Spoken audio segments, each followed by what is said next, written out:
시청자 여러분 안녕하십니까? 행복한 미래를 여는 방송 복지TV 뉴스입니다. 올해 하반기부터 노인요양연금 상품이 보다 다양해집니다. 그동안 보험사가 임의로 정한 임의 기준에서 복지부의 노인장기 요양인 등급으로 확대되기 때문인데요. 박정인 기자입니다. 65세 이상 노인들 중 혼자서 일상생활이 힘든 치매나 파킨스병과 같은 노인성 질환자들에게 일상생활에 도움을 주는 노인 장기 요양인 제도가 있습니다. 그동안 보험사들은 노인 장기 요양연금 상품을 판매하면서 장기 간병연금 지급 대상을 보험사가 정한 임의 기준을 적용해왔습니다. 그러나 올해 하반기부터 보험사들은 장기 간병연금 지급 대상을 보건복지부의 노인 장기 요양인 등급 기준인 1에서 5등급까지 확대하는 상품을 새롭게 출시합니다. 금융위원회는 이와 관련해 현재 금융감독원과 보험개발원이 설계 작업을 했고 하반기에 출시할 것이라고 설명했습니다. 또한 금융위는 이번 노인 요양연금 상품의 등급 변화로 인해 장기 간병연금 혜택을 받을 수 있는 대상이 10만 명에서 최대 40만 명까지 늘어날 것이라고 밝혔습니다. 한편 금융위는 현재 당뇨와 고혈압 등 만성 중증 질환자 등 건강이 좋지 못한 사람들을 대상으로 높은 연금액을 제공하는 새 연금 상품 출시를 준비 중에 있다고 말했습니다. 복지TV 뉴스 박정인입니다. 최근 새누리당과 정부가 증세와 복지 그리고 건강보험료 개편을 놓고 파열음을 빚었는데요. 당정이 모두 숨고르기에 들어가면서 신중 모드로 전환했습니다. 정유림 기자입니다. 증세 없는 복지는 거짓말이라고 말해 논란에 불을 붙인 김무성 새누리당 대표. 정부와 갈등하는 모양새로 치닫자 수위 조절에 나섰습니다. 박근혜 대통령의 대선 공약은 새누리당이 최우선적으로 지키려 노력할 것이라고 강조했습니다.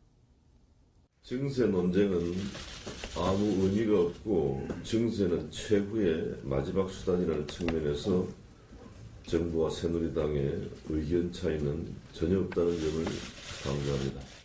정부와 새누리당이 증세 복지 논쟁에 따른 혼선을 서둘러 정리하기보다 상황을 관망하며 안전한 결론을 도출하기로 가닥을 잡았습니다. 섣부른 결론 도출로 빚어질 수도 있는 더 큰 혼란과 역풍을 막겠다는 겁니다. 이에 따라 새누리당은 증세와 복지 구조조정 문제에 대해 우선 사회적인 합의를 이끌어낸 뒤 내년 예산안 처리 시점인 12월까지 결론을 내릴 것으로 알려졌습니다. 이와 함께 당정은 주말 동안 접촉을 갖고 건강보험료 부과체계 개편도 서두르지 않기로 한 것으로 전해졌습니다. 당정은 우선 최신 건강보험료 부과 자료를 기준으로 시뮬레이션을 해 실제로 어떤 계층에 어느 정도의 보험료 변동이 생기는지 조사할 방침입니다. 새누리당은 특히 정책위원회를 구성해 조세, 복지, 건강보험 등 사안별로 당정 협의를 갖고 대안을 만들 계획입니다. 복지TV 뉴스 정유림입니다. 지난해 4, 4분기 장애인 취업자 수는 7,371명으로 전년도 같은 기간보다 18% 증가한 것으로 나타났습니다.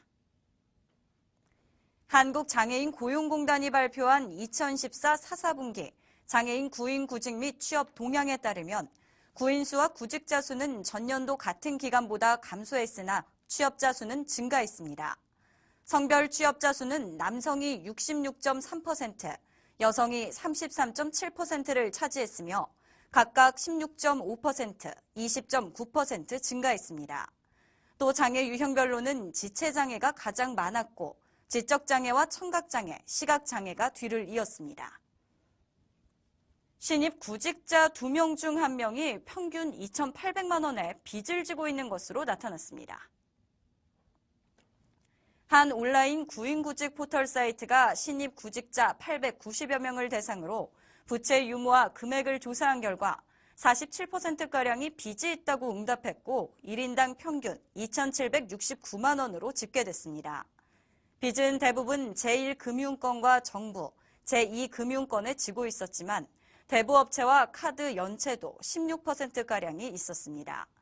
빚을 진 주요 원인은 등록금과 학비가 32%로 1위를 차지했으며 다음으로 주거 마련비와 식비, 차비 등 생활비 등이었습니다. 구직자들이 각자 빚을 상환하기까지 걸릴 것으로 예상한 기간의 평균치는 5년 6개월에 달했습니다. 김해시 장애인단체 연합회 회장 이임식과 취임식이 열렸습니다. 이 자리에서 권우연 신임 회장은 장애인들의 삶이 더욱 행복해지는 김해시를 만들 것으로 약속했습니다. 오나경 아나운서입니다. 김해시 장애인단체 연합회 회장 이 취임식이 진행되었습니다. 지난 4일 김해시청 대회의실에서 진행된 이번 행사에는 김해시 장애인단체 연합회의 임태봉 전 회장의 퇴임과 권우연 신임 회장의 취임을 기념하기 위해 지역 주민과 장애인들을 비롯한 많은 내외빈들이 참석했습니다. 행사에서는 김해시 장애인단체 연합회 회장으로 연합회를 이끌어오며 지역 장애인들을 위하여 다양한 활동을 전개한 임태봉 회장의 공로를 기리는 공로패 수여식이 진행되었으며 그간의 활동을 추억하고 신임 회장의 앞으로의 활동을 격려하는 임태봉 회장의 이임사가 있었습니다. 이어 새로 연합회를 맡게 된 권우연 신임 회장의 취임사가 진행되었습니다. 권우연 회장은 취임사를 통해 부족한 가운데 회장직을 맡아 큰 영광이며 김해시의 장애인들을 위하여 최선을 다하여 열심히 일하겠다고 밝혔습니다. 복지도시 김해에서 장애인의 삶이 더욱 행복해지도록 최선을 다하겠습니다. 또한 이날 행사에는 새 집행부 임명장 수여식도 진행되었습니다. 취임식에서 권우연 신임 회장은 지역의 장애인들을 위해 최선을 다할 것을 약속했습니다. 앞으로 지역의 장애인들을 위하여 한 단계 도약하는 김해시 장애인단체 연합회의 발전을 기대해봅니다. 경남에서 복지TV 뉴스 오나경입니다. 경기도 평생진흥원이 여는 창의인성 콘서트가 시작됐습니다.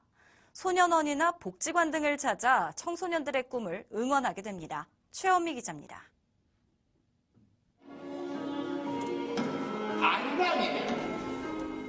아리랑 선율이 깊게 울려 퍼집니다. 산만하던 학생들이 시선을 집중하기 시작합니다. 오늘 창의 인성 콘서트 무대는 의왕의 한 소년원내 강당. 멘토는 김벌레 사운드 디자이너입니다. 직접 만든 효과음을 들려주며 창의성을 발휘하는 비법을 전수해줍니다. 하고자 하는 일에 내가 뭐를 해야 되겠다. 담배를 끊겠다 하면 담배 자신의 어려웠던 경험을 풀어놓고 용기를 건네는 것도 빠지지 않습니다. 아주 재밌게 듣는 학생이 많이 있었습니다. 특히 한 학생한테 제가 물어보니까 정말 다양한, 정말 창의적인, 정말 엉뚱한 생각을 통해서 이렇게 성공하신 것들 보고 감명 깊었다라고. 경기도 평생진흥원이 마련한 생활 속 창의 인성 교육의 하나로 지난달 열린 음악평론가 임진모 특강에 이은 두 번째 콘서트입니다. 외부 교육을 받기 어려운 소년원이나 복지관 등에 찾아가 각 분야의 멘토 강연을 통해 꿈을 심어주기 위해 기획됐습니다. 앞으로 창의 인성 콘서트는 한부모 가정이나 학교 밖 청소년, 다문화 가정, 장애 청소년 등을 대상으로 확대될 예정입니다. 복지TV 뉴스 최현미입니다. 행복한 미래를 여는 방송 WBC 복지TV 부회장에 한국사회복지공제회 조성철 이사장이 위촉됐습니다. 이날 부회장 위촉식에서 최규옥 복지TV 회장은 직접 조성철 한국사회복지공제회 이사장에게 복지TV 부회장 위촉장을 전달했습니다. 조성철 부회장은 이 자리에서 수십여 년간 사회복지 현장에서 일해온 경험을 토대로 5천만 국민에게 희망이 되는 방송을 만들 수 있도록 노력하겠다고 밝혔습니다. 또 이날은 복지TV 고문에 경기도의회 금종래 의원이 위촉됐으며 국민들이 체감할 수 있는 행복한 복지사회를 만들기 위해 온 힘을 다하겠다고 전했습니다.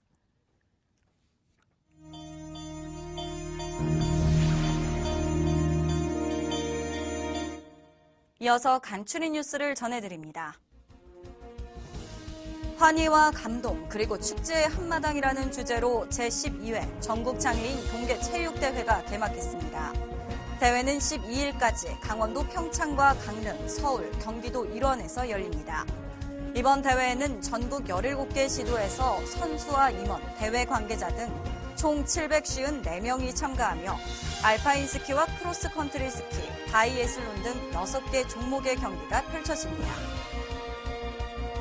서울시가 전용 면적 85제곱미터 이하의 다가구와 다세대 주택 1,500가구를 매입해 저소득층 임대주택으로 활용하기로 했습니다. 매입한 임대주택은 기초생활수급권자와 한부모 가족 등에 공급되며 서울시는 다가구 및 다세대 주택을 팔 사람과 임대주택 입주 희망자를 오는 12일까지 모집합니다.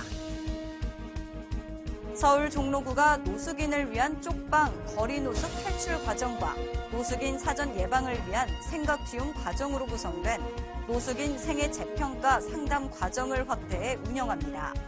이는 노숙인 상담 치료 프로그램으로 올해는 알코올 의존과 자살 충동을 겪고 있는 노숙인 52명의 자활을 돕는 게 목표라고 밝혔습니다. 경기도 성남시가 시각장애인을 위해 시정 소식지를 점자로 제작해 발행을 시작했습니다.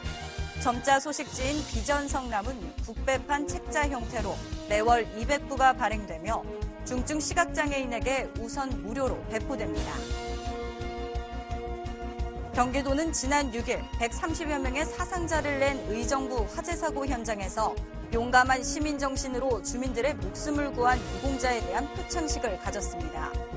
이날 표창식에서는 가스배관을 타고 올라가 밧줄을 이용해 13명의 주민을 구조한 이승선 씨와 옥상에 있는 판자를 이용해 옆 건물로 13명을 대피시킨 진옥진 소방사 등 살신성인으로 주민들을 구조한 8명의 유공자에게 재난대응 유공자 표창을 수여했습니다.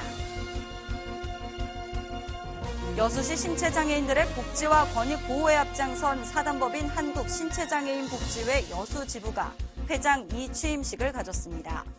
이날은 시도 의원과 관계자, 장애인 300여 명이 참석한 가운데 13년 동안 수고한 이주일 이임 회장에게 감사패 전달과 협회기 이양식이 이루어졌으며 최정식 취임 회장은 명실상부한 여수시의 장애인 단체로서의 역할을 성실히 수행하기 위해 최선의 노력을 기울이겠다고 포부를 밝혔습니다.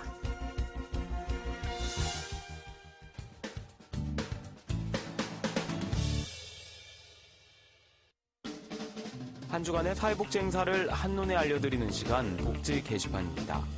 한국타이어에서는 기업의 사회적 책임을 다하는 활동의 일환으로 2015년 티움버스 참여 희망기관을 모집합니다. 티움버스는 이동에 어려움을 겪는 소외계층이 문화, 역사, 전통, 생태, 환경, 교육 등의 체험을 할 수 있도록 사회복지 관련 기관에 버스를 제공하는 활동입니다. 티움버스 이용을 원하는 사회복지 관련 기관과 단체는 한국타이어 나눔재단으로 문의하시기 바랍니다. 굿네이버스에서는 미디어 전문 자원봉사 동아리 온플러스 6기를 이번 달 22일까지 모집합니다. 온플러스는 굿네이버스의 다양한 방송 진행 지원, 미디어 연계 이벤트, 홍보 활동을 지원하여 국내와 제3세계 어려운 아동을 돕는 미디어 전문 자원봉사 동아리입니다. NGO의 방송 활동에 관심 있는 대학생이라면 누구나 참여 가능합니다.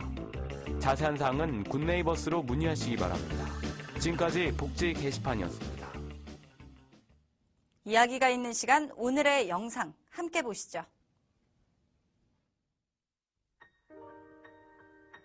설을 한 주 앞두고 전통시장을 찾은 시민들.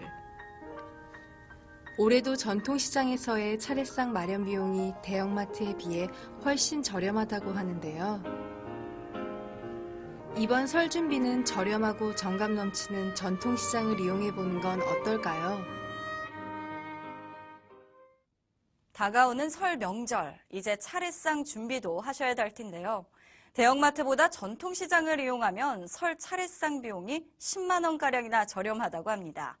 이 질 좋은 상품을 저렴하게 구입할 수 있는 전통시장에서 넉넉한 설 명절 준비해보시는 것은 어떨까요? 행복한 미래를 여는 방송 복지TV 뉴스를 마칩니다. 시청해주신 여러분 고맙습니다.